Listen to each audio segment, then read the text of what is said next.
Hello, everybody, and welcome to what should be the fourth episode of SFH Podcast. I am Jay, and with me today is Tom. And hello, everybody. Welcome aboard. Okay, that's not going to work out too well for me because I got to stop presenting so they can see you. There you go. There we go. Here's Tom. Although it might be a better podcast if they don't, but that's beside the point. Well, I just got to remember when I go to the news section that I actually switch over and present my screen so you can see what I'm seeing. So, sorry about the hiatus. Just life in general has gotten in the way of my schedule and things that were kind of careened out of control for a while there. So, I didn't exactly have time to make the necessary appointments. So, what about you, Tom? What have you been up to in the last few?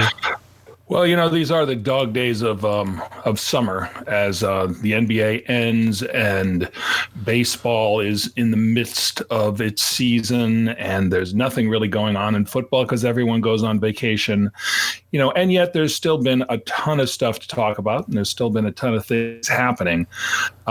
But there's just been no real football until the last week or so. And suddenly now everybody's in camp. We have our very first preseason game coming right up, and everybody is excited. And I love the smell of pigskin in the morning, I got to tell you. So we're ready to go. And before you know it, we're, I think, almost a month, maybe a little bit more than a month from opening day. And I'm getting all jazzed up and excited. So I hope everybody's with me on that. Yeah, let's take a look at my little calendar here and see what it got. Yep, we are exactly 6 weeks away from opening day. 6 weeks, okay. September 5th in exactly 6 weeks. You're crushing my dreams. So the goal is going forward, try to do this every Thursday. I'm trying to not book any appointments for the morning, so it's not super early, but it's also not super late in the afternoon either. And we can do these discussing each week. And I know with preseason games being on Thursday, it'll be kind of hard to talk, but we can always be a week behind. That's fine by me if that's okay with you. Yeah, it's fine. As a matter of fact, we've got the Hall of Fame game is tonight. And as I said, one of the great snooze fests of the NFL season. You watch this game, and these teams have been in camp for 2 weeks. They're not risking anything. They're not showing anything. And if you're not a particular fan of either one of these teams, you're looking at players that, will be at 7-Eleven in the course of 6 weeks. So it's not the most exciting game that there is, but there's a pomp and circumstance about it because it is the first. And, everybody checks it out. I'll watch it for a little bit. I'm sure I won't watch the whole thing. Again, because I don't know any of the players. I don't know what they're doing, and they don't know what they're doing, so just go along with it. However, Saturday is the Hall of Fame ceremony, and I'm one of these suckers that I will watch that entire thing. I'll sit down and watch every single induction speech, and I tear up, and I get all misty, and I remember, and I see all the other guys there, and it's just an absolute wonderful afternoon for me. These guys have made such an impact on people's lives that it's well meant in honoring them, and a lot of people who aren't sports fans don't understand why you honor somebody that just played a quote unquote game, So. Yeah, I had the privilege to go to that ceremony a couple of years ago when LaDainian Tomlinson was inducted, and I spent the weekend there, and it was a once in a lifetime experience, actually. And I totally encourage anybody, if you can go to the Hall of Fame induction ceremony. It is just amazing. You're walking down the street, you stop and you sit down, and suddenly you look up and Dick Vermeil's sitting next to you. I mean, it's just the kind of weekend it is. They're all there. They're all accessible, walking around. Hey, how you doing? What's going on? And because Tomlinson was being inducted, his entire offensive line was there. And we were just standing around in a group. Of course, we're all wearing our jerseys and our Charger gear. And all of a sudden, Marcus McNeil walks up and goes, "Hey, guys, how you doing?" And next thing you know, so-and-so is here. Chris Dielman walks up, and, you're just hanging out, having a great time. So it's something I would truly encourage. And then, of course, the tour through the Hall of Fame is just awe-inspiring. And you get into the bust room, and you walked through NFL history, and it's just amazing. It really, I can't even. It's hard to express how heartfelt that couple of days was. Yeah, I can totally understand that. That's the one that I definitely want to do in kind of more the off season of the Hall of Fame cycle, because a lot of people go during the summer. Yeah. I just want to be able to kind of slowly walk around. What I did is I stayed an extra day, and I did all of the festivities on Friday, Saturday. I hung out Sunday, and then Monday I went to the Hall of Fame, and everyone had left. Yeah. So it was a much better experience. Yeah, and that's what I think is basically like after the first week after the Hall of Fame induction, you're going to start seeing the lower and lower crowds. So then, and I figured the next time Seattle goes and plays Cleveland, in Cleveland, I might actually try and go. To go out so there worthwhile. For that. It is so worthwhile. There's an exhibit that Joe Namath gives a tour, and it's a hologram tour.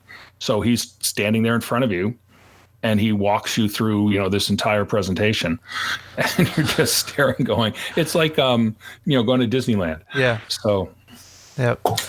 And it's just one of the. I have friends who. It's actually, I know that their parents, because their parents used to be my neighbors, and they live in Cooperstown, and they own a couple of different houses in Cooperstown. So they'll go. Yeah. They also own a house outside of town, and what they do is they rent out their houses, Airbnb style, for Hall of Fame weekend. Oh, I bet. And it'd be just like, I want to rent one of their houses just to go, to the Major League Baseball Hall of Fame. I want to hit like all the major Hall of Fames, football, basketball, baseball, hockey. I'd love to go see the history of all of that. So I have a good friend who does a one-man show based on Christy Matheson, who was a charter member in the Major League Baseball Hall of Fame. And he goes back every year. He does something at the Hall of Fame induction, and usually he'll do an evening where he presents his whole show. And then he does a Q&A with the audience afterwards as Christy Matheson. And it's been, every time I've seen it, it's great, because he knows absolutely everything about baseball and that particular period of time, and everything about Christy Matheson's life. So people will ask him, try to trick him up, and he'll stop and he'll squint and go, "Nice try, but no, that's not how it happened." And then, goes into whatever story it is. So, yeah. I'm sitting here looking at the division standings. I tried to update it for this year, but obviously there's no standings. Do you think they'd at least group everybody with zeros across the board? But they don't. I'm looking at last year's regular season. The Patriots were 8-0 at home, but 3-5 on the road.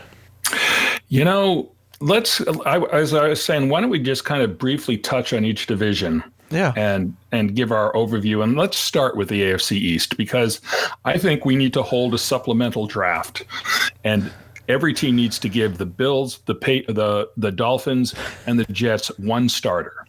Because quite frankly, if the Patriots went 4-2 in their division, they were 11-5 last year. If they went 4-2, they would have been 9-7. That would have taken them out of the bye, given them an extra playoff game. And I'm pretty sure this is true. I'm not entirely sure, but I don't think they've ever won a Super Bowl without the bye. I don't think they have either. Unless maybe it was the first one with. Might have been the first one. I'll have to go back and research that. Yeah, if we could get the AFC East a little bit stronger, it would help the rest of the league in dealing with the Patriots. Now, granted, once they get to the playoffs, they win. So this is taking nothing away from them, but 3-5 on the road, okay, 8-0 at home. There's got to be a way to get into this dynasty. I keep waiting for Tom Brady to get old, and he just keeps getting better. So there's, that's, I think, a real issue. And even if we gave everybody a starter, you're still looking at Tom Brady versus three quarterbacks that are each in their second year. Mm-hmm. And one of them hasn't even done anything yet. Fitzgerald might come in Miami and play for a little bit, but they're going to play Rosen because Fitzgerald's not going to be here in 2 years, and Rosen could solve their problems if he can come around. So, with Sam Darnold and Josh Allen, hopefully they take steps forward. I mean, traditionally, the second year for a quarterback is not a great year. So we'll see. Yeah, I'm sharing this on the video now. Looking at this, look at Miami. They were 7-9. They were so close to. I'll tell you, I have seen Miami play live like 3 times in the last 4 years, and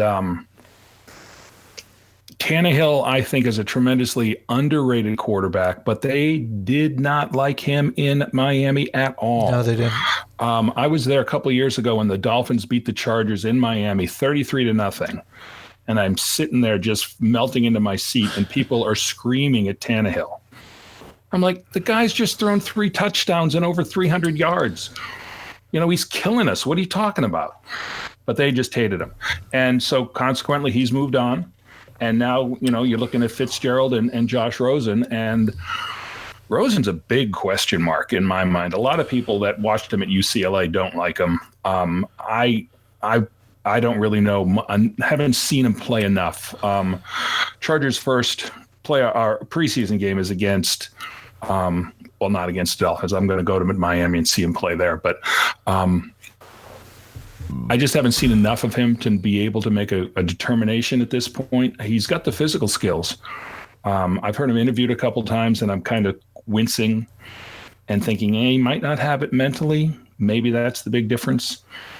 So, that's a huge question mark there. Donald really came on the end of last year. And if he can maintain progress with the rest of the additions that the Jets have made, including a coaching change, which is massive for them, they could make a move. And Buffalo, was last year the aberration, or was the season before when they were in the playoffs the aberration? We'll find that out this year. Yeah. One thing for sure, Josh Allen cannot lead that team in rushing if they're gonna move forward. And that's just it. Is a lot of people think that with the success of Russell Wilson and to an extent Cam Newton being quarterbacks that can run, that's what you need. And it's like, no, when we won, Russell wasn't running as much as he did. Well, and he's a different quarterback than any of these other guys are. And it's an unfair comparison, I think. And we'll get to it when we get to the NFC and get stuff. to the South and start talking about Baltimore, or the North, and we start talking about Baltimore. But he's a very different player than any other quarterback in the league. If he was 3 inches taller, he would have been a first rounder. Oh, I know. And the fact that he's, and I hate to derail from the actual division we're talking about, Russell is one of those quarterbacks that actually studies the game like a Tom Brady, like a Peyton Manning, Drew Brees. He's trying to figure out how to win the game without necessarily him being the only one doing it. And it's just if the team can work around him, the Seahawks could eventually become the Patriots of the NFC. Okay, let's not get carried away here. I'm saying they could, not that they are or will be. They could be. I have that same dream every night with the Chargers, so I understand what you're saying. New York Jets, I just don't see much happening from them either. I don't think they'll be 4-12 like they were last year. I think they will be a little bit better. But only the preseason will give me a firmer understanding, a firmer grasp. They're a lot like the Browns. On paper, they've made so many improvements. Signing Le'Veon Bell could be a huge thing for them. We're going to have to wait and see what happens with that, but it could be a huge thing for him. He's, a pretty special player, but hasn't played in a year. And that's going to tell a lot. I don't know where their offensive line is right now. I think that's improved as well, however. And then, of course, drafting Quinnen Williams is huge for them. Their defensive line should be vastly improved, and getting C.J. Mosley. Yeah. What a coup that was. So when we were in Mobile, we were at a adult establishment after Jim and Pat's show, and there were a couple of guys there that worked inside the organization in Baltimore, and they were saying, "Don't worry about it. CJ wants to stay. We're going to get him. It'll be fine, no problem." Yeah. And boom, off he goes. So that's going to be a big improvement for them. So I'm excited to see what the Jets do for the first time in a long time. I have so little interest in the Jets, and they now have me excited about their possibilities. Well, moving on to the AFC North, the team that's usually at the bottom, the Cleveland Browns, has got a lot of people interested in them this year too, making a lot of moves and some good draft choices on paper, obviously. Yeah, they are the darlings of the league right now. There's no question about that. I obviously don't think they're going to unseat Pittsburgh or Baltimore, but could they slide into the number 2 spot in their division? Possibly. I don't know. They opened last season and they tied with the Steelers. That kept the Steelers out of the playoffs. And personally, I think Baltimore goes 6-10. I have absolutely no faith. They lost way too much this year. And I have no faith in Lamar Jackson at all. I think he's another in the long line of the RG3, Vince Young, these quarterbacks that are great athletes and can't really play the position very well. And plus, as you just said, they lost so much. Losing Mosley, losing Eric Weddle, losing Terrell Suggs. Trading Flacco away. It's they've got a brand new team with a big mountain in front of them to climb, and I think I just personally think they made a big mistake in doubling down on Lamar Jackson.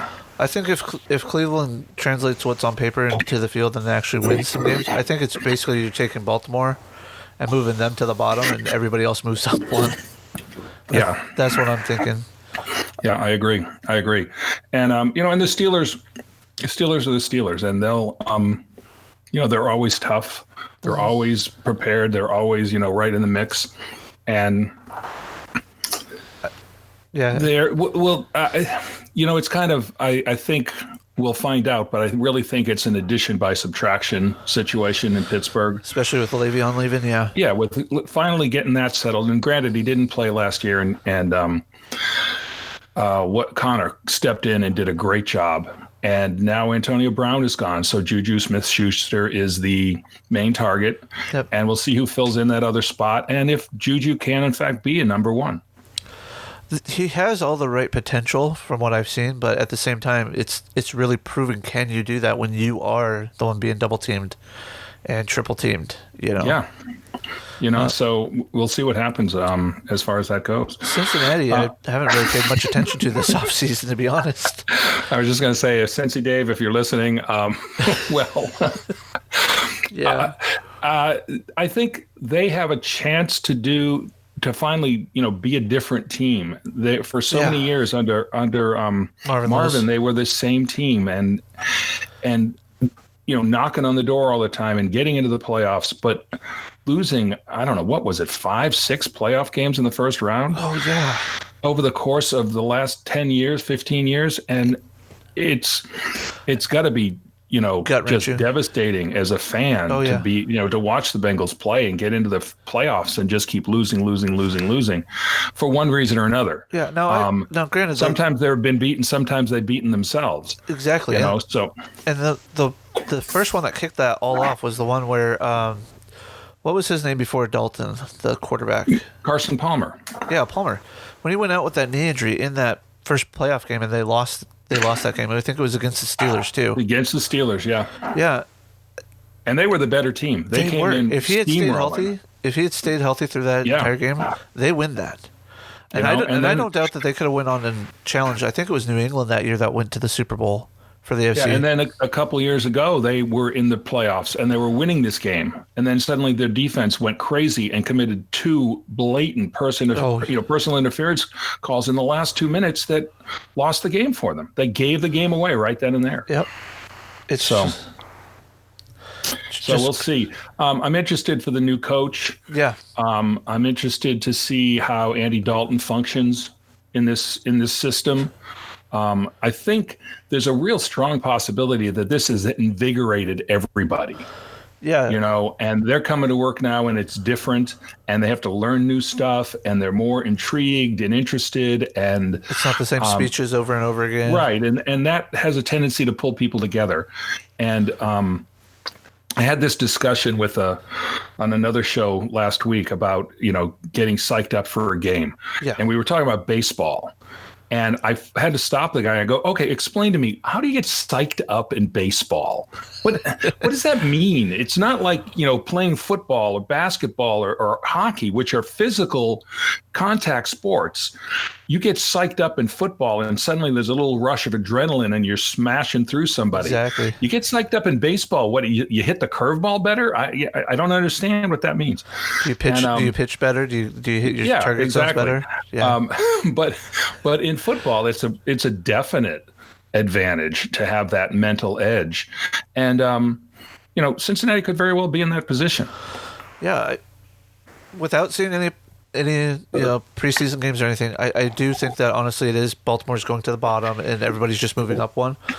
But I have no problem moving Cincinnati, Cleveland, or Pittsburgh, around depending on what we see. Yeah, and that'll be interesting. I think that division is coming down between the Browns and the Steelers. But Cincinnati could easily make a move. Cincinnati's the wild card in that division. Yeah, absolutely. The AFC South. We got the Texans, the Colts, the Titans, and the Jags, and I don't see it changing too much from this. Records will change, obviously, but I just don't see the placement changing too much. So it's Houston won last year, didn't they? Yeah, Houston, then Indy, then Titans. Indy. I tend to agree with you there. Although I have to say, Jacksonville is going to be a much different team. Now, granted, Nick Foles has never had success as a starter. Right. He's always been great coming off the bench. He's like an understudy on Broadway, who sits there forever, and then when it's his turn, steps out and becomes a hero because he saves the show. And that's the mentality that Nick Foles has always had. Yeah. But even Nick Foles as a mediocre starter is better than Blake Bortles was. Yeah. By far. And so I think the improvement at quarterback for Jacksonville might be enough to make them, get them back to where they were. Same thing. Was last year the, aberration, or was the year before the aberration? And we'll find out really quick. And I have strong feelings about Jacksonville becoming a much, much better team than they were last year. Yeah. I think they will be. I think I have no problem actually seeing the entire NFC South almost all being somewhere around 500 or slightly better. Obviously the division record will determine where they truly lie, but I could see them being the division that's going to give everybody else problems in the AFC. Yeah. Oh, yeah. I don't think there's an easy out in that division at all. The interesting competition there, I think, is in Tennessee. And I would not be at all surprised to see Ryan Tannehill beat out Marcus Mariota head to head. Oh, yeah. Now, whether they do that switch or not, that's another whole story. Yeah. But if they start stumbling and losing games, I wouldn't be surprised to see that happen at all. No, I totally agree with you on that, because Marcus Mariota, he was running the perfect offense for him in Oregon, but that offense doesn't translate well to the NFL.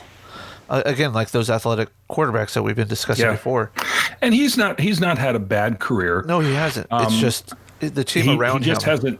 He just hasn't been the number 2 overall pick. Yeah.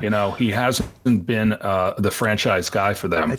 I think it's next year No, they've already picked up Tennessee has picked up the 5th year on him. Yep. Tampa Bay did not pick up the 5th year on Jameis Winston. So, we'll see what happens this year and next, and if they keep him or move on. So, yeah, but that's going to be an interesting preseason to watch, I think, in Tennessee. Yeah, Tennessee with him, it's been either they've had a good wide receiver core, not great, but good, that could service him, but the offensive line couldn't hold him up. Couldn't keep him clean. Yeah. Or vice versa, the line's great and they can run the ball, but they can't throw it because the receivers can't catch it, or they're telegraphing where their routes are going and that he's getting picked off.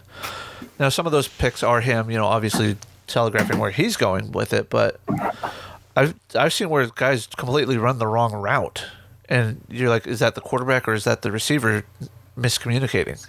Right, and that's one of those things you never really know. And the smart quarterback would actually say that was my bad, not the receiver, if the receiver never says anything about it. You know what I mean? Right. I heard something about Derrick Henry yesterday, and I'm looking for it now, but I'm not seeing it, and I don't remember what it was. Might have just been a little, he had a birthday or something. But to me, their running game, I think, is strong. Their defense, I think, is very strong. It comes down to the quarterback play, and if Mariota can have a really solid year, Tennessee will be a force to be reckoned with. Chargers played them last year in London, and they took you to the wire, didn't they? Oh yeah, no, it came down to the last play, and Chargers were up by 1. Titans score to put the Titans score, and the Chargers are up by 1, and they went for 2. With no time left on the clock, and didn't get it. Yeah. And I still thank Mike Vrabel for the testosterone that runs through his veins for making that call, because you kick the extra point, you go into overtime, and then you have another shot to win it. There's no reason that you had to get all manly about it and say, "Oh, we're going to win it now." Oh yeah.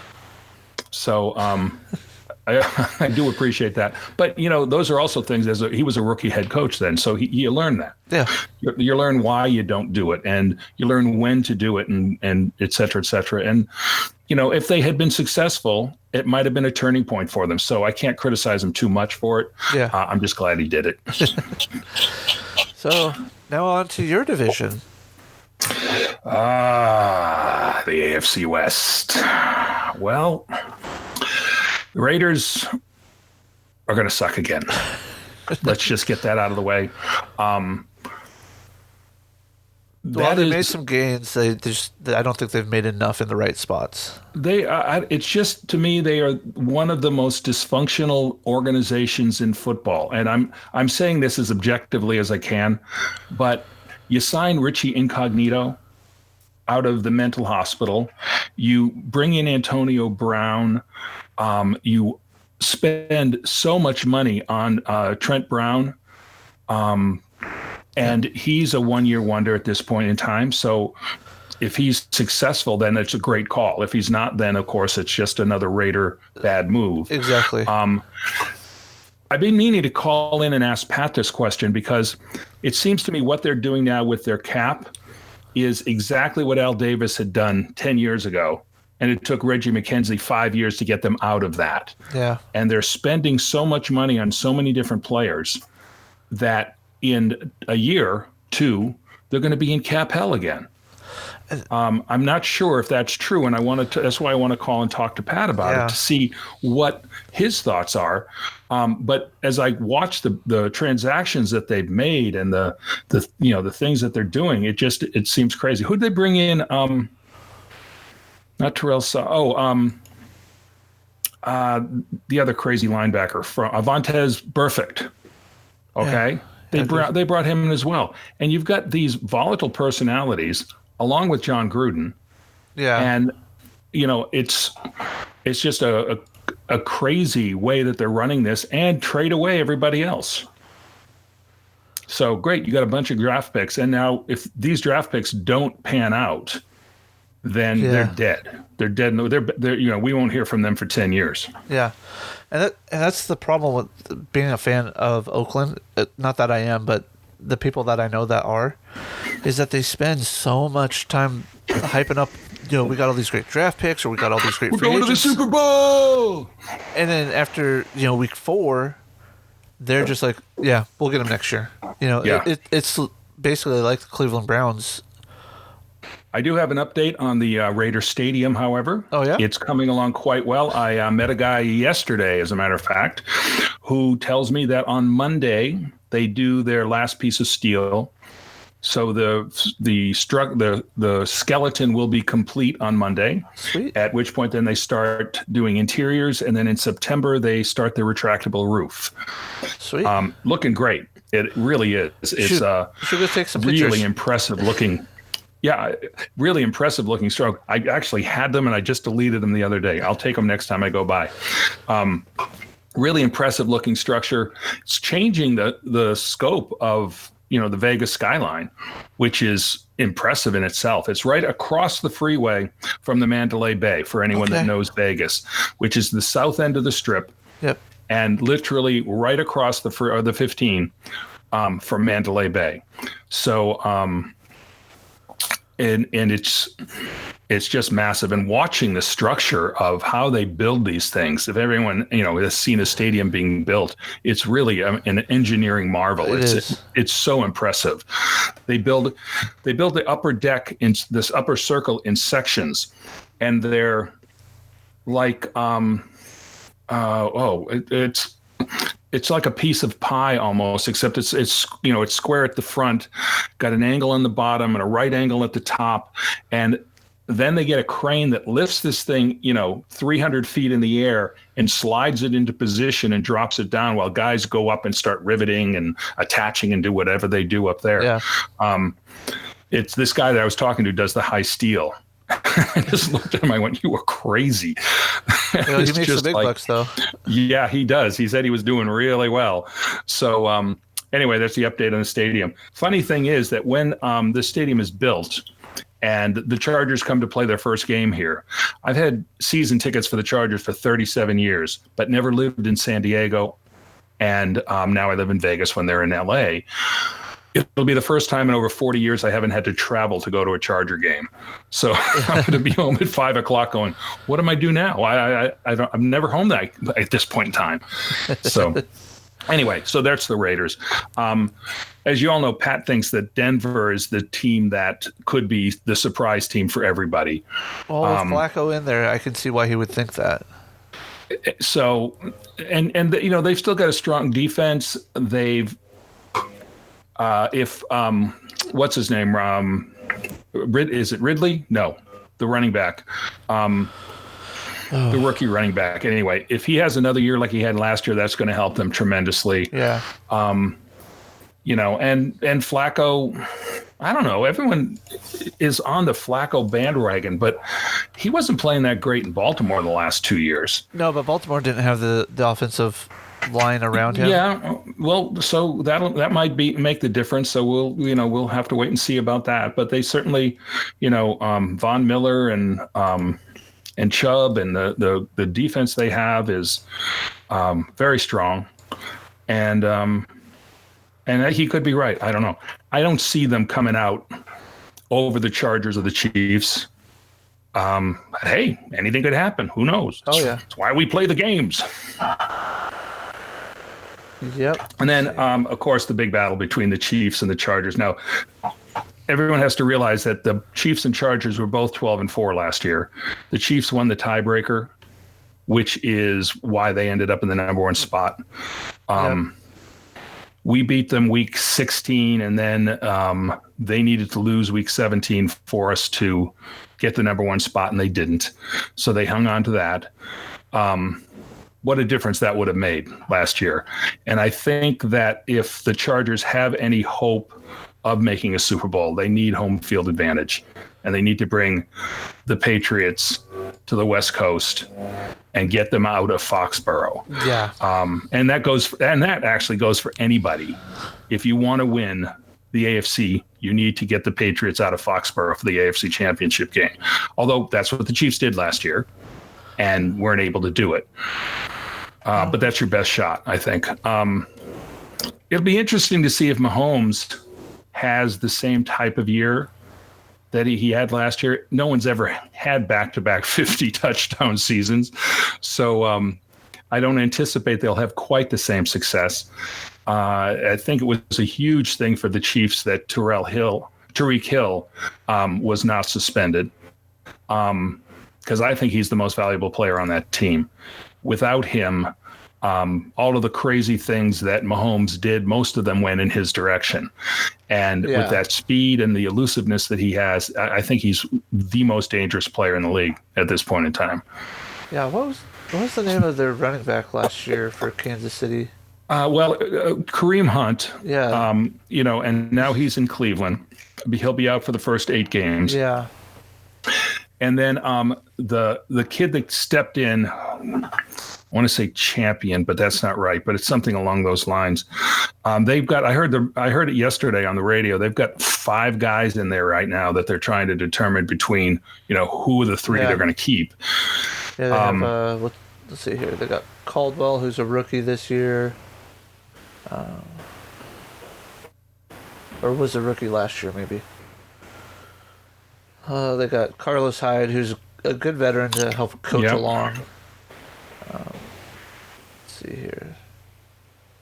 Marcus Marshall, another rookie. Trying to scroll through and read it. They got a fullback, Anthony Sherman. Yep. One of the few. Tremon Smith. That might be the guy you're thinking of. No, it was the first guy then. Champion. Darren. Darwin Thompson.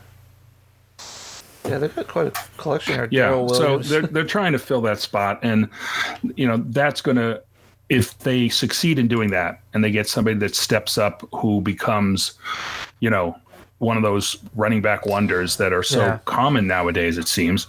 Anyway, that will help them tremendously. And defensively, they got some questions. They weren't very strong defensively last year. They made some significant changes in trading away Justin Houston and Dee Ford.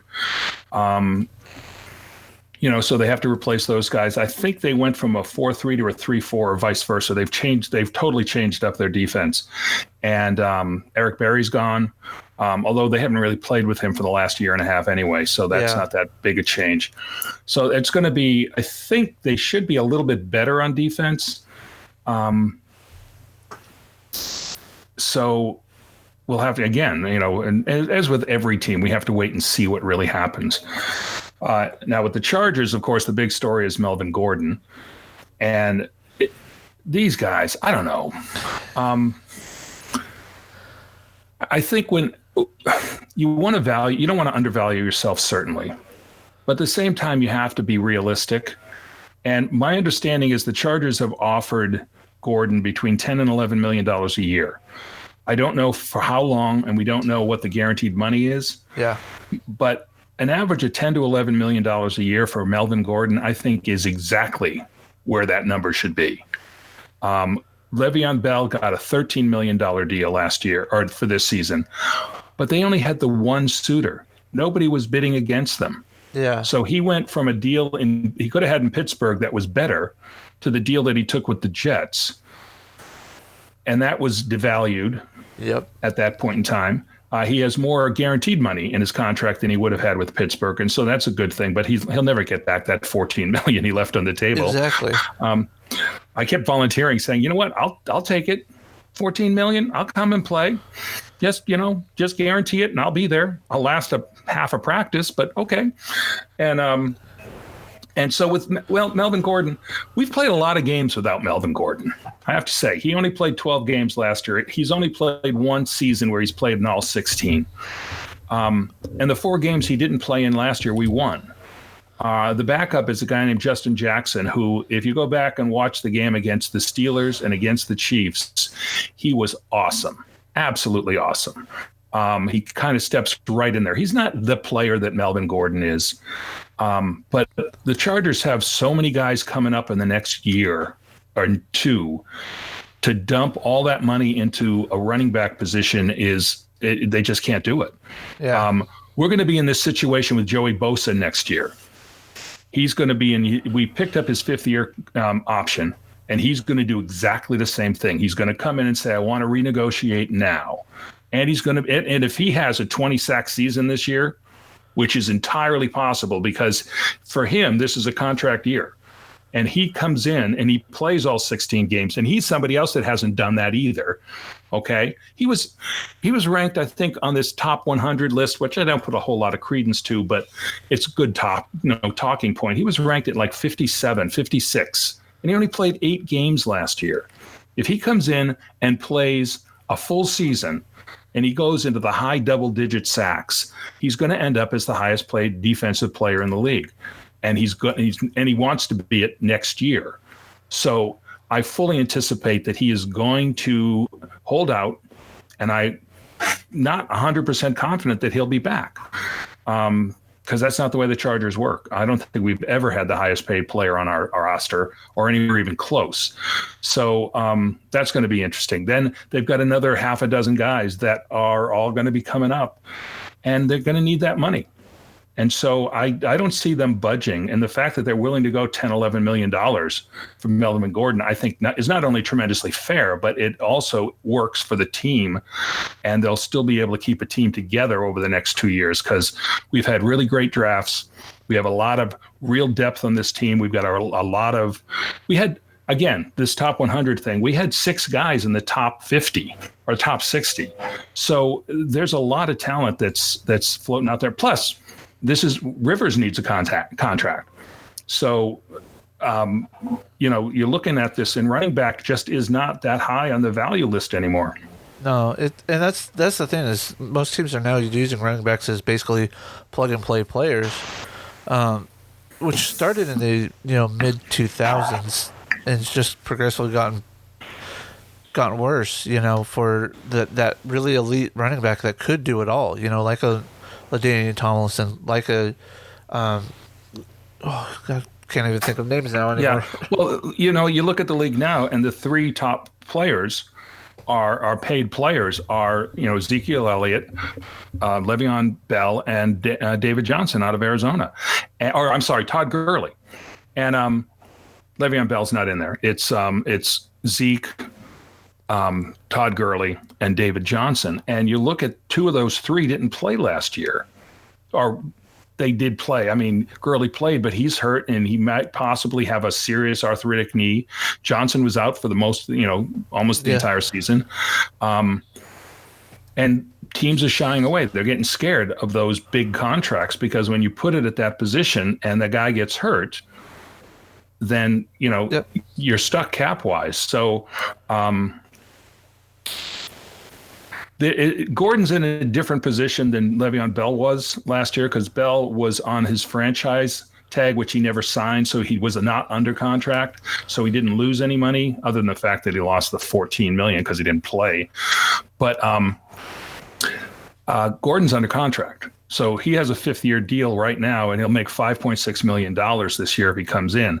If he doesn't show before August 6th, then his contract will troll into next year. So next year, he won't be a free agent. He'd be a restricted free agent. So something's going to happen in the next week with this deal. And if he holds out and just doesn't come in, then he just doesn't come in. Next year, he's in exactly the same position, because his contract will still be valid. And he has no control over that. And he really has to understand that while withholding services is the way that he maintains control in his mind, in reality, he has no control. He either comes and plays, he signs his new deal at what the Chargers offer, or he doesn't play football anymore. Yeah, and that's the thing, is the way the collectively bargained agreement is set up is that the players have no leverage other than to withhold their services, which is, in the long term, in these more hit positions like receiver and running back, that's not really a good thing for you to withhold your services, because as you age, you slow down. You can't take hits as well as you used to. No matter what you do in your off season for that, you're not in football shape when you come back. You're in shape. Oh no, there's always that hamstring pull. Day 3 when you're back. Yeah. So, and it lingers all the rest of the season because it's interesting too because there's Gordon, Zeke, and Trent Williams in Washington, the tackle, that are holding out right now. I don't know if there's anybody else that I can think of off the top of my head. And Williams is holding out for a different reason. He's just mad at the team for something that happened in the offseason with some medical thing, and it's a point of integrity for him, and he wants out. Yeah. So there's already been trade talks and what have you, but he's got a contract as well, issue that has to be dealt with in a trade. I loved what Jerry Jones said the other day about, Emmitt Smith is the only running back that led the league in rushing and has won a Super Bowl the same year. We don't need a running back, somebody to lead the league to win a Super Bowl. Just went, whoa! Yeah. There's a shot right to the stomach to Zeke. Yeah. So it's just, again, it's one of those who has the control and who doesn't. And right now, the teams have the control over this type of stuff. So we'll see what happens come August 6th for the Chargers. The rest of the team, however, I am cautiously optimistic. I think that they have depth all across the team, all across the roster. They've got a defense that I haven't been as excited about watching a defense come together as I have with this team in decades. Absolutely decades. Depth in the secondary. Derwin Smith coming into his second year. Denzel Perriman is back. Kazir White is back. We signed Thomas Davis. We got a first-round draft pick in Jerry Tillery at the defensive tackle. Mebane is back. We got Ingram and Bosa coming off the edge. We got a couple other linebackers that are great pass rushers in Nwasu, and Jatavis Brown is a tackling machine. We got our Casey Hayward is still back. Our right corner is less heralded, but we've got two guys that are playing that position really well. And then our second round draft pick, Nasir Adderley, is the talk of camp so far. So as I said, cautiously optimistic because I've been a Charger fan for too long to actually be optimistic. So I'm very excited about watching this whole team come together. And the frustrating part for me in the preseason is I won't get to see it. Nobody's going to see their team until week 1. So That's kind of the cool thing about that. So I had to slip something in here just so while you were talking there. And so what you're saying is that you wholeheartedly support this projection then, right? Oh, yeah, absolutely. Absolutely. Although, I like playing under the radar, more than I do. Because, outside of someone picking the Patriots, when's the last time somebody picked a team that, comes out of nowhere to win the Super Bowl? It doesn't happen. 2 years ago, who picked the Eagles to win? So nobody until right up into the moment, and then even then they were 3 minutes to play in the fourth quarter of the Super Bowl. Oh yeah, I knew they were going to do it. But yeah, moving on to the NFC East, we get the Cowboys, Eagles, Redskins, and the Giants. Can I just say, is there anybody that has anything left to say about the NFC East? It's all anybody ever talks about on the radio. I know. It's all. They've been at training camp on NFL Network to the Cowboys every day.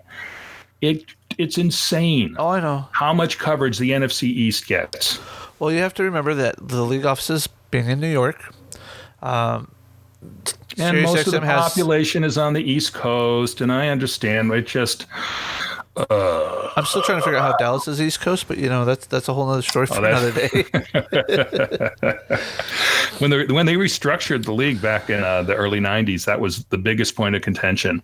Yeah. And they all said no. Cowboys are staying in the East because of the rivalries that have built up over the years. Oh, no, and I get that. I totally get that. Yeah, so do I. But it's still, why are they in the East? But I kind of go with the graphic here. I think that it's going to be the Eagles, Cowboys, Giants, Redskins in that order. Not necessarily those records, but that's kind of the way I see it. Because if Zeke holds out or even 7-8 games, and still comes back to get his accrued season. Well, he's in the same place. He's in exactly the same place. If he's got 2 years left on his contract. Oh. If he doesn't come in before August 6th, his contract will troll to next year. So it's even crazier to me that he's doing this because he's got 2 years left on his deal. Yeah. And he just is overvaluing himself, not for his talent, because I personally think he's the best running back in the league, but he's overvaluing his talent or his position. And Cowboys are going to be in the same place. They got to get Prescott done. They got to get Cooper done. They got to get somebody on their offensive line is coming up. I think it's Norman is coming up next year. They got a couple of defensive guys they got to deal with next year. They finally got what's his name done, the defensive tackle. But they got a lot of guys coming up. And again, as good as he is, he's a running back. And, it's hard to commit all of that to one position, particularly when Prescott and Cooper are in the last year of their deal. Yep. So I just think he's out of line. Yeah, a lot of these players that hold out or threaten to hold out, they understand the business side of things, and they're afraid that they're not going to get what they're worth, especially if they get hurt. Oh yeah, no, I understand the risk. And we sit here and as glorified talking heads that just are fans talking. I don't know how glorified we are, but yeah, okay. We it's sometimes I think it's hard for us fans that discuss this stuff to actually sit back and remember that, hey, these guys are holding out for reasons. It's just we don't agree with them because they're playing a game, or they're just they're being whiny, they're overpaid prima donnas, etc. And you have to look at it from the player side of things, is that if I don't get paid now, when am I going to get paid? What if I get hurt? What if I blow out? Oh yeah, absolutely. And I find it funny because even though we haven't been on, I've been listening to other football podcasts, football shows, and again, they're people complain. Why are they holding out? They're like you said, second year of or 2 years left on their deal, et cetera, et cetera, et cetera. And I'm like, what happens if week one Ezekiel goes and makes a cut and tears up ACL, MCL, and LCL all at the same time? He just happens to plant his foot and it locks and just tears all of them at once, as he's falling. He's going to be out for the rest of that season no matter what, and possibly out the next season. Who's going to pay him after a total knee reconstruction? Right. Well, no, and that's all part of the game, and I totally understand that. But there's a strategic element to making these decisions. And he's not in that position right now. He has to look at the team, and his agent should be looking. And what the agent is saying is, I don't care about Prescott. I don't care about Cooper. I don't care about the team. I don't care about my guy. And I've convinced him that he is the most important element to this Cowboy team. Mm-hmm. And whether that's true or not, it may very well be, but it's not his turn. He's not up. And trying to cut in front of these other guys is going to hurt the team in the long run. And, there's enough controversy about Prescott now as it is. If they turn around and make him a $30 million a year quarterback, which they really have no choice but to do, it's going to cause a real problem if they can't get everybody back. And if, and they've moved on from running backs before. Remember when, Murray was there and he led the league in rushing one year and they traded him the next. Yep. That's a tough thing to do, but at the same time, how much of Zeke's success is due to that offensive line in Dallas? Oh yeah. And that's the other thing is, you're talking about the agents, and that the agents are truly the ones to blame for this, in my opinion, because they're the ones that talk into the players and they're like, oh yeah, you're better, you're the key cog of this whole machine, and yet as soon as one of those offensive linemen go down, the system falls apart. Who's really the key cog in all of that? Yeah, and to me, it's I don't know what is on his contract right now. I know it's pretty high. He was the third overall pick, wasn't he? Something like that. Yeah, third or fourth. Yeah. So, he's got this, maybe it was fifth. But anyway, he's got this, his rookie deal, and he's in the fourth year of his rookie deal. They haven't even picked up the fifth-year option because it's not eligible to be picked up yet. And he needs to look at the team and see what the situation is. Now, granted, as you said, who knows how much longer he has to play, but it's not like he's playing for nothing. Oh yeah. He had a $20 million contract deal when he signed. So, he's already got money. Now, granted, it's not, $30 million a year for your, the way his second deal will come through. Yeah. But you have to wait for those things sometimes. And that's what I think he should be doing. And going back to your point about people saying he's not worth that. I don't even know that that term is relevant in the NFL. In 1994, when the salary cap came in, I think the salary cap was like $90 million. Yeah. Now it's $190 million, and the roster sizes haven't increased. Mm-hmm. So we're not far away from a $5 million a year long snapper. Just because you have to spend so much money and the cap keeps going up and the rosters don't expand. Yep. So granted, who's worth $30 million a year to do anything? But you flip it over and, Brad Pitt, Tom Cruise, they make $20 million a picture. Oh, yeah. And they'll do 2 a year. Okay. Are they worth that? Well, yes, they are, because they're in a market that can pay it. Yeah. And they have a skill that's desired in that market. Yep. Had a great conversation the other day about the WNBA and the NBA, because in Vegas we just had the WNBA All-Star Game here last weekend, and the girls get paid a tenth of what the guys get paid. Okay, and granted, is that fair as far as gender equality goes? No. Is it fair compared to what the NBA generates and the WNBA generates? Yes, because the money isn't there in the WNBA that it is in the NBA. Don't get me started on that topic. Yeah. So the same situation happens here. So to me, when people say, they're not worth that much money, I don't even pay any attention to what people get paid anymore in the NFL. I don't care. I care if they're on the field or not, because their salary is not my concern. I have nothing to do with it. Nothing I do contributes to it for the most part, outside of tickets and that kind of stuff. But they're going to distribute that money the way they see fit. Yep. And if you're on the end of the receiving end of one of the big contracts, that's great. Look at free agency this year. There were only 12 or 13 guys that got big deals. Everyone else just got signed, and guys that come into the league and they get signed and they make a roster, make $500,000 a year. And, if you turn that around and say, wow, if I got a raise and I made $500,000 a year, I'd be on easy street. Oh, I wish I could make that kind of. Exactly.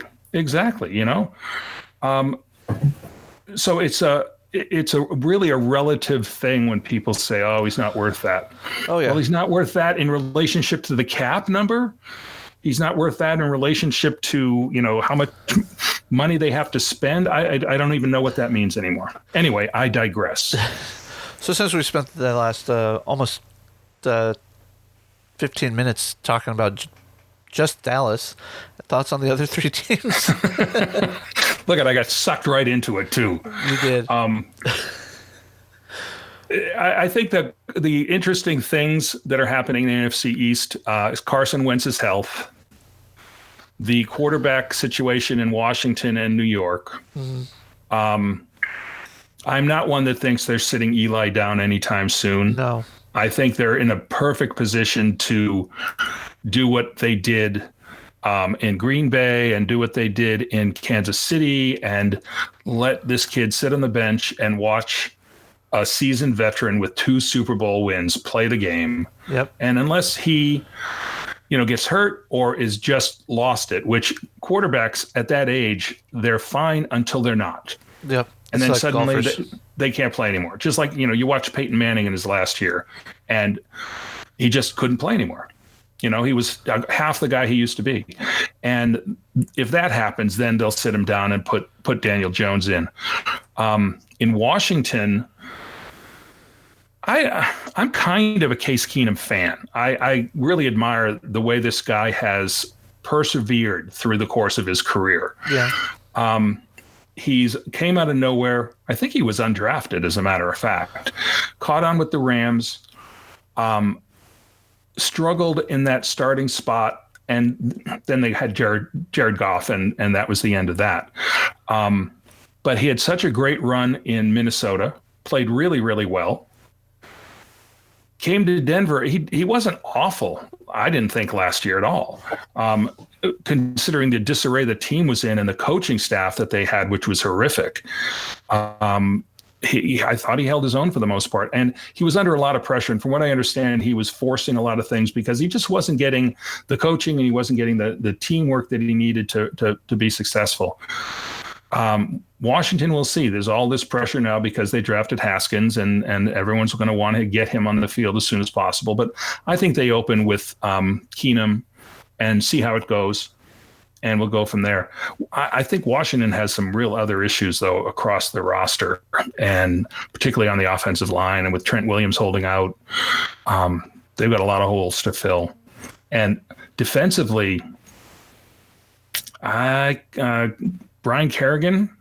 I'm trying to think of other. Oh, and their defensive tackle, Allen, is a real force in there. But I can't. I'm struggling to name other Redskin defenders. Yeah. Well, where did I see this today on the transactions? Was it last month? I saw that the Rams could let Ndamukong Suh go earlier this offseason. Yeah, he's in Tampa Bay. Yeah, I thought that's what I thought. Where did I see it? Well, this happened a while ago. They let Gerald McCoy go. Yeah. He signed with Carolina. And then before he even signed with Carolina, like the next day, they signed Suh in Tampa Bay to replace him, paying him more than they would have paid McCoy. So obviously they just weren't getting along. McCoy. There we go. Yep. Yeah, there are times that I wonder about these teams and their choices in free agency and buying things. We'll get to Tampa Bay. One man's trash is another man's treasure. So, yeah. Moving on to the NFC North, where I am loathed by all of Minnesota because my family is from there. I was born there. And in the 80s and 90s, when the Seahawks were in the AFC and the Packers are obviously NFC, I rooted for the Packers. I have pretty much been disowned and barred from anybody's will. I can imagine. But I still think that the Chicago is going to be the team to beat. I don't think that they'll have another 12-4 season. But I think that they will be the most consistent of the teams there. This is another really interesting division to me. The controversy that's flaring up in Green Bay right now, and I'm not sure how much of a controversy it really is. I haven't heard much from Aaron Rodgers in terms of, his pleasure or displeasure with the new system. But they got a rookie head coach, and that's always, gives one pause because you never know what's going to happen with that. Especially if he pulls his team together. One. Yeah, I mean, is he Steve Wilkes or is he what's his name in the Rams? Sean McVay. Yeah. So you just never know. So that's going to be a consideration. I agree that the Bears are the strength right now, just based on last season. But the Vikings, again, it was last year the aberration, or the year before. I think Vikings quarterback, Kirk Cousins. I think he's one of the luckiest guys on the face of the planet. He's a 50-50 quarterback. Yeah. Has maneuvered himself. Now, here's a perfect example of how you manipulate your contracts and your careers. He was a 5th-round draft pick behind RG3.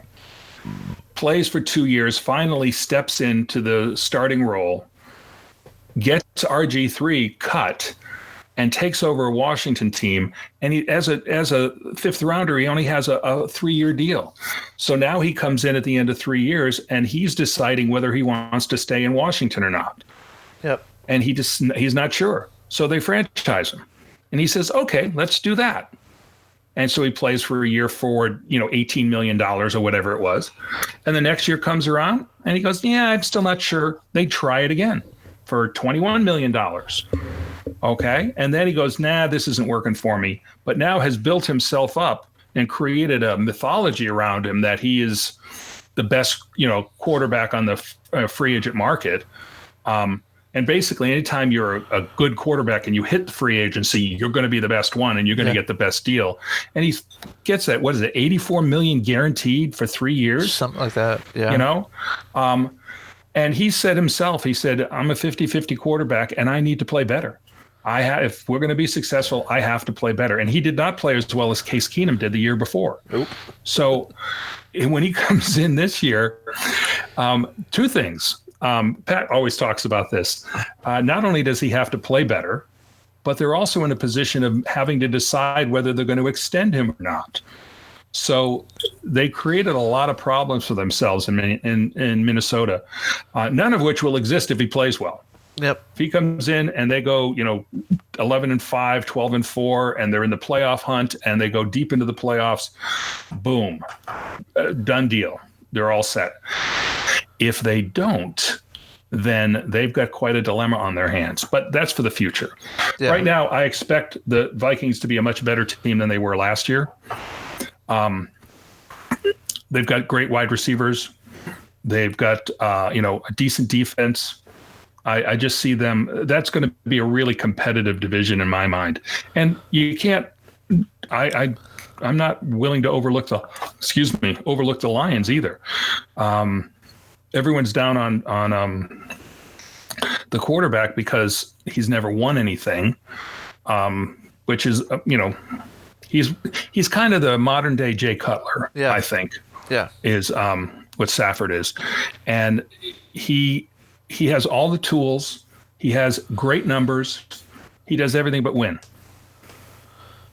So we'll have to see the changes that they've made. It's Patricia's second year. Hopefully he has a better handle on what's going on. I'm actually going to go to Detroit week 2 to see them play the Chargers.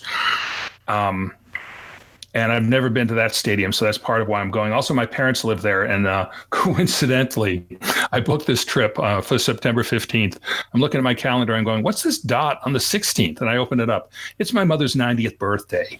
So I called my mom and said, hey, I'm coming to your birthday. Oh, that's great. I said, yeah, the fact that Chargers are playing the Lions is coincidental. Don't even consider that. So I'm going to be there. I'm also going to be in Miami week 5, I think it is, or week 4, to see them play the Chargers in Miami again.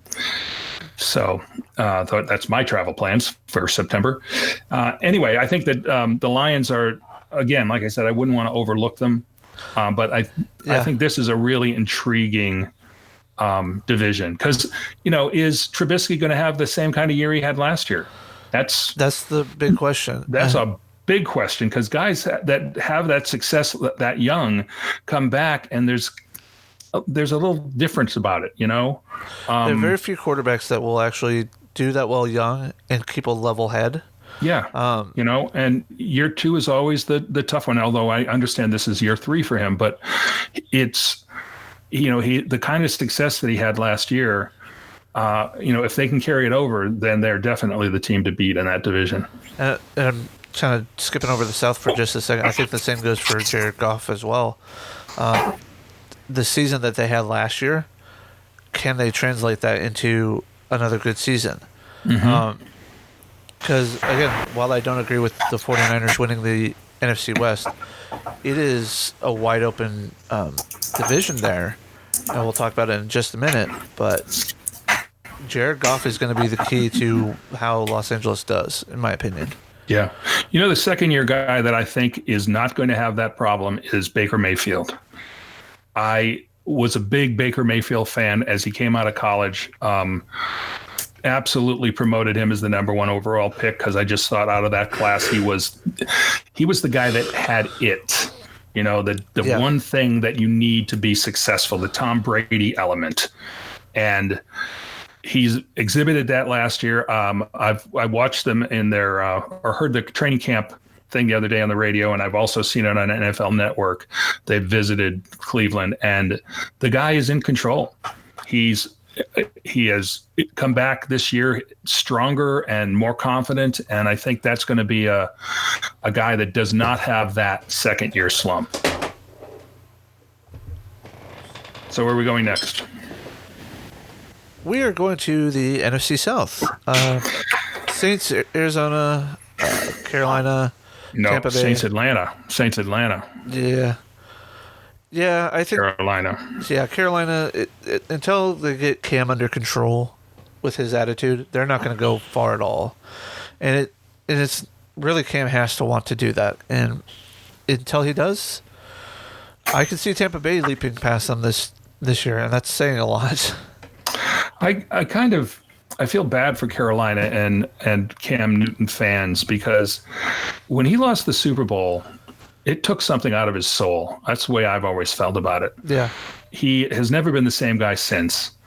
And now he's hurt on top of that, which is a shame, because they've got a great offense. Christian McCaffrey might be one of the top players in the league. As long as they've got Luke Kuechly, they've got a decent defense. And I don't know what their backup situation there is now, but whoever that fella is has to stay on his toes, because I think he's going to play a lot. And I don't know. I've got the feeling when you look at him, I just felt like he's done. He lost what he had that made him great. And he still has all the physical attributes, but I think he lacks the confidence now to really, really be the player that he was. Well, yeah. I don't know him, so I've never met him, but that's just my feeling. Yeah, from what you see of him, on the field pre-Super Bowl and then after the Super Bowl, you could tell that he is not used to losing those types of games ever. Getting to them is one thing, taking those losses, that's just, to him, that was just a learning step, I think he went in there fully expecting that he was going to dethrone Peyton Manning and launch his career even further. And because that didn't happen, he just can't gather himself back up to. Yeah, I think he's lost. He lost his confidence, and he's fighting to get it back, and it just hasn't happened yet. So if he can get that back, and I haven't heard much about him this offseason, so maybe things are looking good for him. I could see them going against a Tom Brady in the Super Bowl, and potentially beating the Patriots. Not handily. He'll be going against the Chargers in the Super Bowl. But anyway, go ahead. But imagine being that young up and coming quarterback. Even though he's still, he's old compared to some of these other guys now, but in relation to Tom Brady, he's still young. Well, everyone's young in relationship to Tom Brady. Well, not Drew Brees. Isn't he? No, but I think Brady and Vinatieri are the two oldest players in the league. Yeah. And then Drew Brees is running right behind those two. Speaking of who, Drew Brees. I put my money on Drew to win the MVP this year. Oh, really? He would have won it last year had it not been for Mahomes and his 50 touchdowns. Yeah, it's the only award he hasn't won, and he's coming up in the end of his career. And if he has a good year or a typical Drew Brees year, I can absolutely see people voting him MVP because he deserves it. Oh yeah, no, he definitely does. Drew Brees is one of those players that, for his short stature, he has made a big impact on the game. First going from playing as well as he did in San Diego, and then going on to getting cut because of medical, moving on, or was it the end of free agency? It was a combination. He was a shoulder, Yeah, he had was playing on the franchise tag. Yeah, and the last game of the year, The Chargers were deep in their own territory, and they were playing the Broncos, and there was a fumble on like the 2-yard line, and Breeze dove for it, and then somebody dove into Breeze's shoulder and dislocated it and tore the labrum. He walked off the field like this because he couldn't lower his arm. Yeah. And went to, I think Andrews was in Alabama at the time and had the shoulder surgery. Was told that it went as well as could have possibly gone. And the Chargers lowballed him on a contract, and the Saints came in and said, here's $60 million. We want you to be our quarterback. And the caveat is that you can play. Yeah. And the rest is history. And I'm still bitter about it because I didn't think we needed a quarterback when we drafted Rivers. I'm glad we drafted Rivers because when they kicked Drew out the door, there would have been a big void there otherwise because everyone loved Drew Brees except for A.J. Smith. And, they made that trade. Rivers couldn't get on the field. For the first 2 years, he sat on the sidelines because Brees outplayed him. And he has continued to outplay him through the course of their career. Now, granted, Brees will be a first ballot Hall of Famer. Rivers has all of the statistics to be a Hall of Famer. If he ever wins a Super Bowl, it's a slam dunk, in my opinion, that he'll be a Hall of Famer. But he's, of the two quarterbacks, Brees is the better quarterback. Simple as that. Well, where I was going is the fact that, he went to Miami at the same time that the Saints were courting him, and they took Dante Culpepper in Miami, and I'm just, and at the time I was along with most of the crowd. I'm like, knee versus shoulder, which one's easier to come back with? Knee, yeah, go ahead and take Culpepper. I understand that, but after listening to Moving the Chains more regularly and studying the game better, I'm sitting here like, Miami, what were you thinking? Miami passed on Brees twice. They could have drafted him in the first round. Yep. In 2000, and I think it's 2001. And they passed on him then. I forget who they took, but they passed on him. And then Brees was the first pick in the second round to the Chargers. And that was the year the Chargers had the number 1 overall pick, and they traded it with Atlanta. So Atlanta took Michael Vick, and if in the 5th spot, we took LaDainian Tomlinson. Yep. So Miami has passed on him twice. But, now they're move on, Miami. Get over it. But then, I think to me, the Saints are the team to beat in that division, although they will certainly get a lot of competition. And Pat is so strong on the Falcons and what they, could possibly do. I don't think Tampa Bay, as long as Jameis Winston is the quarterback, they're not going to go anywhere. Arians will make them better. Yeah. But unless you crack into Winston's skull and make him understand what he needs to do to be a NFL quarterback, I don't know how far they're going to go. Yeah, I would never pick Tampa Bay above 3rd in the division, to be honest. But it is definitely a Saints Falcons division, and that's about it. Because of the fact that the Falcons with Matt Ryan, when he is on point playing, and he's got a good line and a good run game with him, he's almost unstoppable. Yeah, and Julio Jones, and they've got a solid team. They had so many injuries last year that you just can't do anything about that. You can't overcome it. You can't pretend it didn't happen, and it's really hard to get a lot of depth on your roster across the board like that. So it was just an unfortunate situation for them. And of course, they started the season with an injury right the first day of camp. Yeah. And they lost Michael Bennett. So I think it was Michael Bennett. And boom. So they were like, they're all rolling their heads, oh no, not again. But I haven't heard anything else from them as far as injuries go. There haven't been a lot of camp injuries so far now that I think about it. Yeah, I don't think that usually if you go to NFL.com, they have the injuries section, and it's usually piling up within the first week or so of camp. I don't think that they're actually posting anything this first week or so. I just don't think they are. I just opened it. NFL injuries week. No injuries to report. Wow. That might be week 1, though. Yeah. That might not be training camp. But I haven't heard, there's been a couple. Yeah. but Well, nothing. the Seahawks just had AJ Green has a twisted ankle. Oh no, I'm sorry. He's going to miss the first couple of games. AJ Green is out for the first couple of games.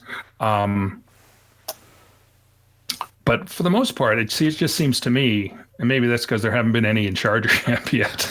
Well, I know the Seahawks had one of their new wide receivers get injured. I don't know what it was. Yeah, LJ Collier was dragged off the field or carted off the field yesterday. I haven't heard an update on that yet. Yeah. But it's anyway, so Atlanta, New Orleans, Tampa Bay, Carolina.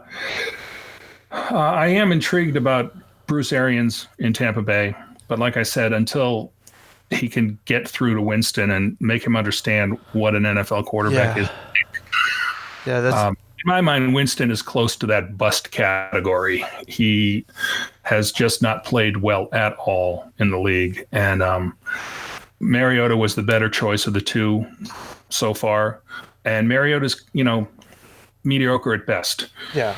So I think that's where they stand in the South. Yeah, that's pretty much the way I look at it as well. Going on to the last division, the NFC West, I don't see it changing too much from this, other than maybe we take on the Rams a little bit better, or we pick up a couple extra wins somewhere, 12-4 instead of 10-6. San Francisco does have the potential. I poo-poo on the San Francisco a lot. They are getting better. I think last year was a real aberration. I think right now their entire defensive line is number one picks. Yeah, and they are going to give us a run for the money in the division. I mean, heck, we only went 3-3 in the division last year. Wow. I think we beat Arizona twice, lost to the Rams twice, and then split with San Francisco. I mean, that's not exactly an easy division. No, this is I think a tremendously intriguing division, because you don't know what's going to happen in Arizona. Kingsbury, that was to me the oddest choice of the offseason as far as coaches go. Adam Gase going to the Jets was weird, but hiring Kingsbury, who had a losing record at A&M or at Texas Tech, and has never been an NFL head coach, and bringing him in, this is kind of that Butch Davis type of move where you're going to bring in and do the run and shoot and change the league.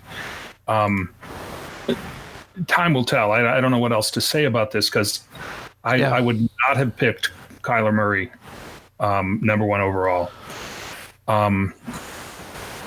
Yeah, we remember going back through our draft notes and stuff. I was like, Kyler Murray just didn't seem like the number one guy.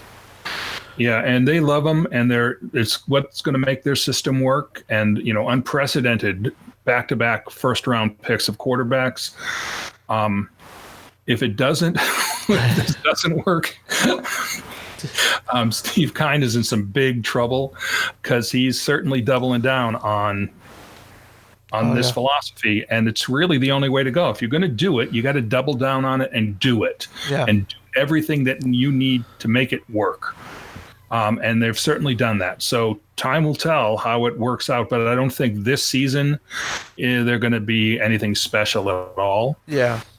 It'll be struggling, stumbling, bumbling, and seeing what we've got. And then next year, let's have a great draft, and we'll improve, and the quarterback will be better, and the coaching staff will be better. Yeah, the coaching staff will know more about what they're doing. And so I think they're a top 5 draft team for next year.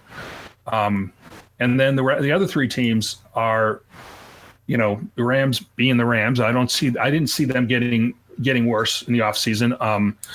Gurley is the biggest question mark. And again, they've played without Gurley before, although he didn't have a bad year last year, up until, the last couple of weeks and then into the playoffs. But if that knee is really progressively getting worse, then he could be out of the league in 2 years. Yeah. And then I love Pete Carroll. He is such a amazing guy in terms of his coaching capabilities, and the fact that just about every place he's gone, the teams have gotten better. And then later in his career, every place he's gone, the teams have won. And with Russell Wilson back there, who is an amazing quarterback, I think, and a one of a kind, I think they've got a real shot at it. And San Francisco's the wild card. If Garoppolo has sporadically played really well, but he's never been consistent and hasn't stayed on the field long enough. So we'll find out if he's worth all of that money. Yeah. And but their defense, like I said, their defensive line, they've got Bosa, Solomon Thomas, who they took last year, Buckner, who they took the year before. I'm not sure who the fourth guy is, but I think he's also a first rounder. They brought D Ford in. They've got a decent secondary. They brought Jason Verrett in from the Chargers, and I'm sorry about that, guys. He'll be good for 2 or 3 games, and then he'll be on IR. So what you're saying is not much of a threat in the secondary then for San Francisco then? Sweet. No, I think otherwise they're covered, and I don't know a lot about their offensive line. And their offensive line is pretty. Their offensive line has always been pretty well put together. They don't blow you out of the water by keeping the sacks to a minimum, but they can make holes for the running back or make passing lanes for the quarterback. It's just the execution on the other player.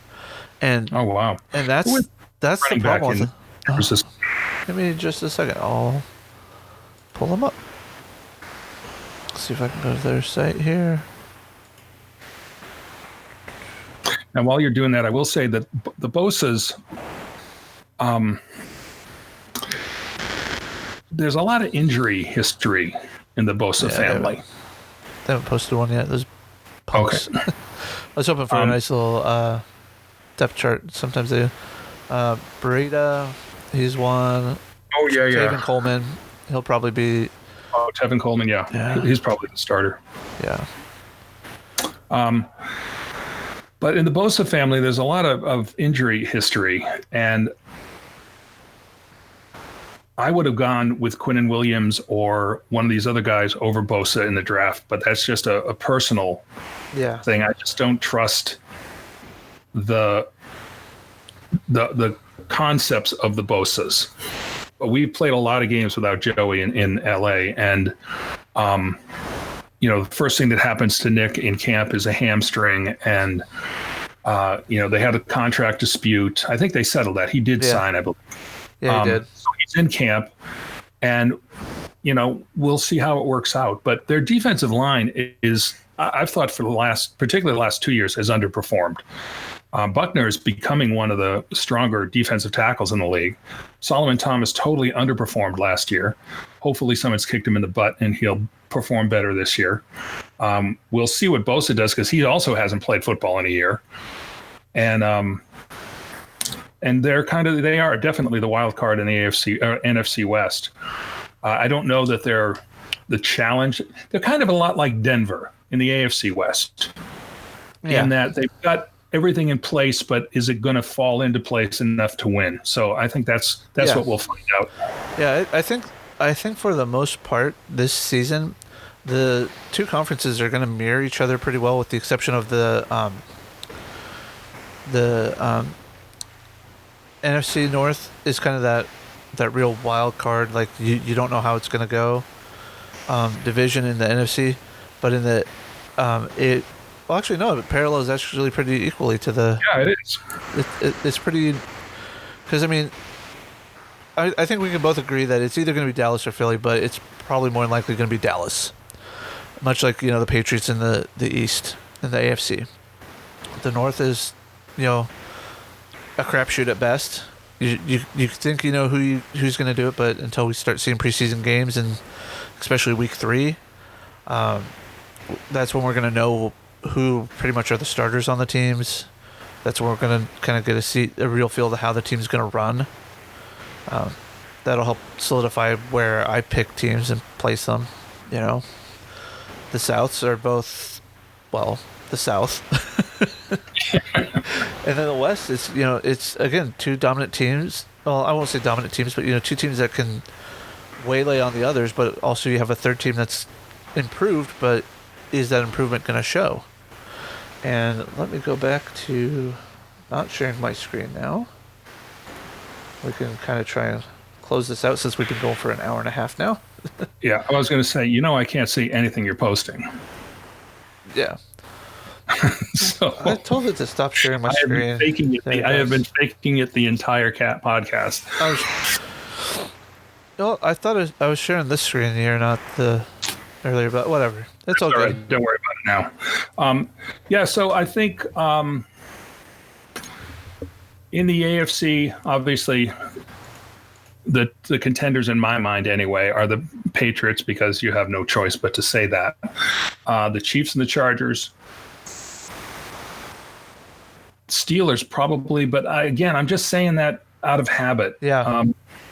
I'm not sure where this team's going to be. I know they have a big mental philosophy change in Pittsburgh, and I think that's going to be significant. But I would go in that direction. And then I think those are the top teams. You've got Indianapolis and Houston, and you've got, everyone's on Cleveland. And those teams are certainly contenders, but I think that the top four would be New England, Chargers, Chiefs, Steelers. And I'm still not comfortable with saying Steelers, but I'll say it. Yeah, and it's just one of those things you can't. It's too early in the preseason, obviously, for us to pick anybody. But going off of what we know and what's been going on this business season, which really strikingly, looking at the transactions for June, there was quite a bit.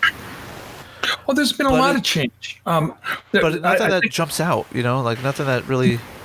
No, but there's been a whole lot of change in the offseason. I was saying earlier, just after the first week or two of free agency, the league changed a lot in terms of personnel and personality, and that's always a tough thing to do, because no one's ever been able to buy a championship in the NFL. You put this dream team together in Pittsburgh. Oh, yeah. You have what the Redskins used to do.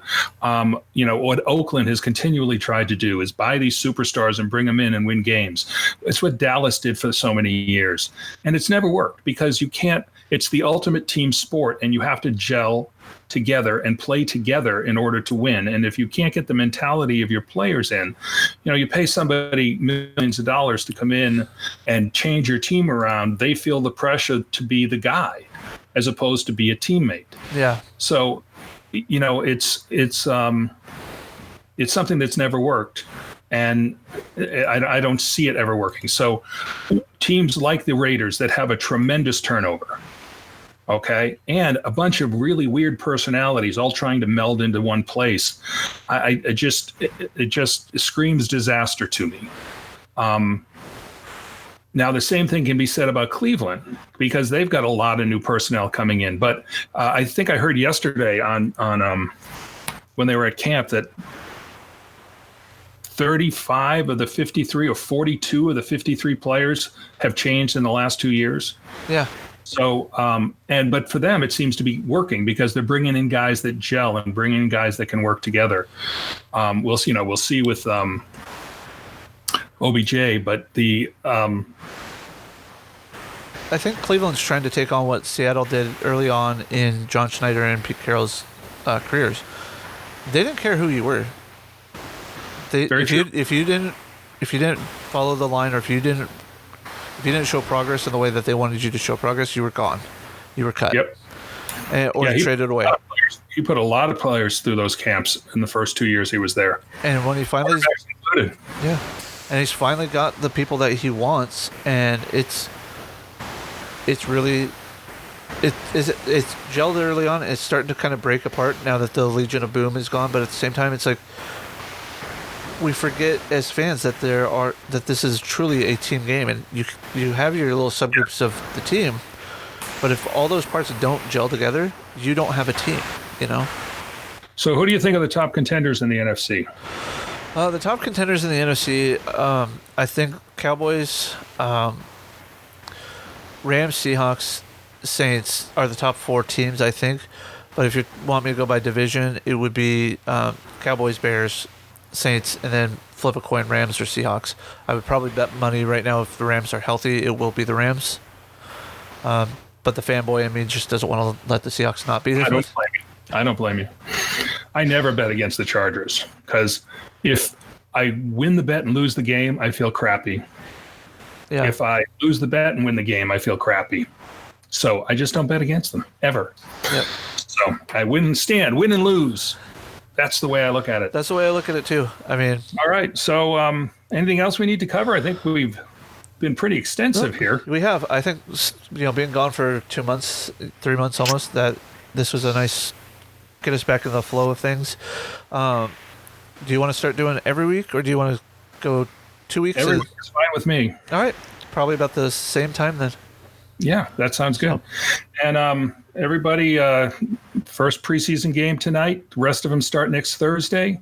So we're back in it. And we've got the NFL right on the burner, ready to go. Footballs are in the air. And how exciting can you get? Yeah, 6 weeks to the Packers and the Bears opening game. As much as I hate the NFC North, gotta love that opening game. 100-year anniversary. So, all right, everybody, have fun.